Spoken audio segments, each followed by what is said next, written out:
स्वागत है। आज हम देख रहे हैं ब्रायन पी एंडरसन की किताब 1 घंटे का ट्रेड का हिंदी सारांश। हाँ, और इसका दावा तो काफी दिलचस्प है। रोज सुबह सिर्फ 1 घंटा ट्रेड करना। बिल्कुल। और एक सीधी साधी रणनीति से, मतलब लगातार मुनाफा कमाना। क्या ये सच में हो सकता है? मतलब सुनने में तो बड़ा आसान लगता है। हाँ, और यही तो इसकी सबसे खास बात है। तो आज हम इसी रणनीति के मुख्य पहलू क्या हैं, इसे लागू कैसे करें और इसके पीछे सोच क्या है, ये समझने की कोशिश करेंगे। अच्छा। किताब का सार यही है कि सफलता के लिए कोई बहुत जटिल चीज नहीं चाहिए।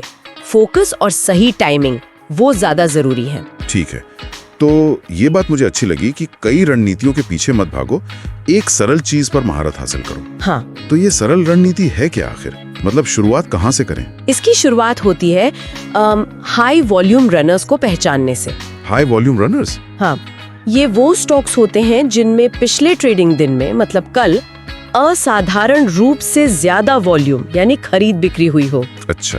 और जिनमें ये संभावना दिखे कि अगली सुबह, मतलब आज, वो तेजी दिखा सकते हैं। स्रोत में कुछ उदाहरण भी दिए हैं, जैसे KMT, DGLY, गीगा।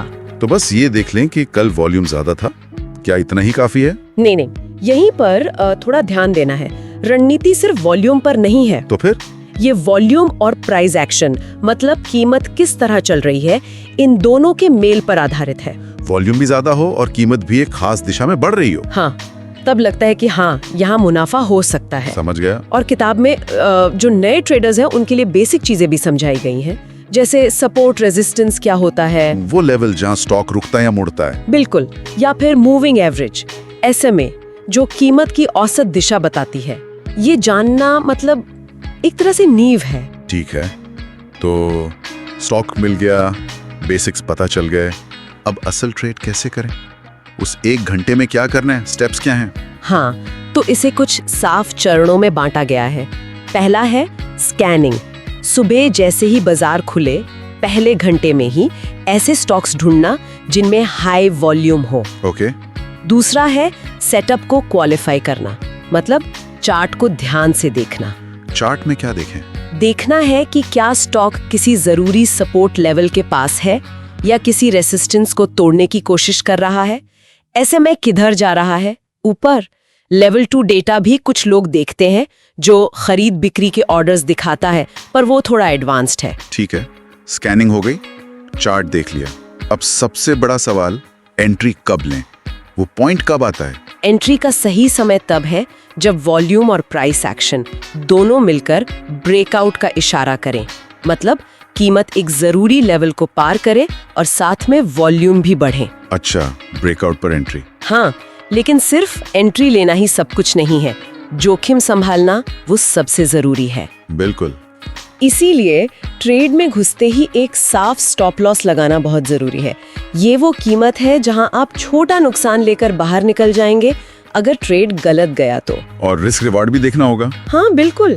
ये आकलन करना कि आप कितना जोखिम ले रहे हैं और उसके बदले कितना मुनाफा मिल सकता है।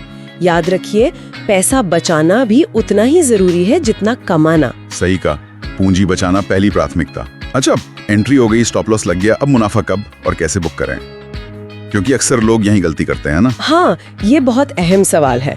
मुनाफा सुरक्षित करने के लिए किताब ट्रेलिंग स्टॉप लॉस का सुझाव देती है। ट्रेलिंग स्टॉप लॉस वो कैसे काम करता है? मतलब जैसे जैसे कीमत आपके फेवर में बढ़ती जाती है, आप अपने स्टॉप लॉस को भी ऊपर खिसकाते जाते हैं। मान लीजिए आपने 100 पर खरीदा, स्टॉप लॉस 98 पर लगाया, कीमत 105 हो गई, तो आप स्टॉप लॉस शायद 102 पर ले आए। अच्छा, ताकि कुछ मुनाफा लॉक हो जाए। हाँ, बिल्कुल। अगर कीमत अचानक पलट भी जाए तो आपका कुछ मुनाफा तो पक्का हो गया। किताब में साफ लिखा है, सबसे बुरा काम है मुनाफे वाले ट्रेड को नुकसान में बदल देना। जी, इसलिए नियमों को मानना बहुत जरूरी है। अनुशासन। और जब ट्रेड खत्म हो जाए, उसके बाद क्या काम वहीं खत्म? नहीं, बिल्कुल नहीं। असल सीख तो ट्रेड के बाद ही शुरू होती है। वो कैसे? एक डिटेल्ड ट्रेड जर्नल बनाना बहुत जरूरी है। इसमें लिखें कि एंट्री क्यों ली, स्टॉप कहाँ था, एग्जिट क्यों और कहाँ किया, चार्ट कैसा दिख रहा था उस समय, हो सके तो स्क्रीनशॉट भी लगाएं। अच्छा, पूरा रिकॉर्ड रखना। हाँ, और फिर नियमित रूप से, मान लीजिए हफ्ते के आखिर में, इन ट्रेड्स का रिव्यू करें। क्या सही किया, क्या गलत हुआ, क्यों हुआ। यहीं से सुधार होता है। और ये एक अहम सवाल भी खड़ा करता है क्या? कि क्या ट्रेडर इतना अनुशासित है कि अपनी गलतियों से लगातार सीखे और सुधारे, बिना इसके कोई भी रणनीति लंबे समय तक काम नहीं कर सकती। बात तो सही है। तो अगर हम पूरी प्रक्रिया को एक बार फिर से देखें संक्षेप में, तो ये 6 कदम हुए। बात तो सही है। तो अगर हम पूरी प्रक्रिया को एक बार फिर से देखें संक्षेप में, तो ये 6 कदम हुए। पहला, सुबह हाई वॉल्यूम स्टॉक स्कैन करो। हाँ। दूसरा, चार्ट का तकनीकी विश्लेषण करो, सपोर्ट, रेजिस्टेंस, SMA वगैरह देखो। ठीक। तीसरा, वॉल्यूम और प्राइस एक्शन के ब्रेकआउट पर एंट्री लो। हाँ। चौथा, तुरंत स्टॉप लॉस लगाओ और रिस्क रिवॉर्ड देखो। जरूरी। पांचवा, मुनाफा बचाने के लिए स्टॉप लॉस को ट्रेल करो। बिल्कुल। और छठा, हर ट्रेड का रिकॉर्ड रखो और नियमित रिव्यू करो। एकदम सही। तो कुल मिलाकर देखा जाए तो ये कोई जादू की छड़ी नहीं है जो रातों रात अमीर बना दे। इसके लिए दिमागी स्पष्टता चाहिए, अनुशासन चाहिए और लगातार मेहनत भी। हाँ, ये तो है।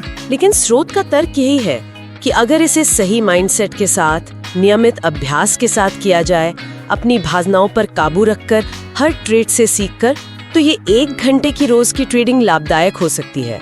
खासकर उन लोगों के लिए ये एक अच्छी शुरुआत हो सकती है जो ट्रेडिंग की तकनीकी बातें समझना चाहते हैं और एक प्रैक्टिकल फोकस तरीका अपनाना चाहते हैं। हाँ, ये फोकस्ड अप्रोच वाली बात अहम है। चलिए श्रोताओं के लिए एक विचार के साथ खत्म करते हैं। स्रोत बार बार अनुशासन और रिव्यू पर जोर देता है, तो ये सोचना दिलचस्प है कि कहीं ट्रेडिंग में सफलता के लिए रणनीति के तकनीकी पहलुओं से भी ज्यादा जरूरी ट्रेडर का अपना मनोविज्ञान, उसका डर, लालच और अनुशासन तो नहीं है। इस पर सोचिएगा जरूर।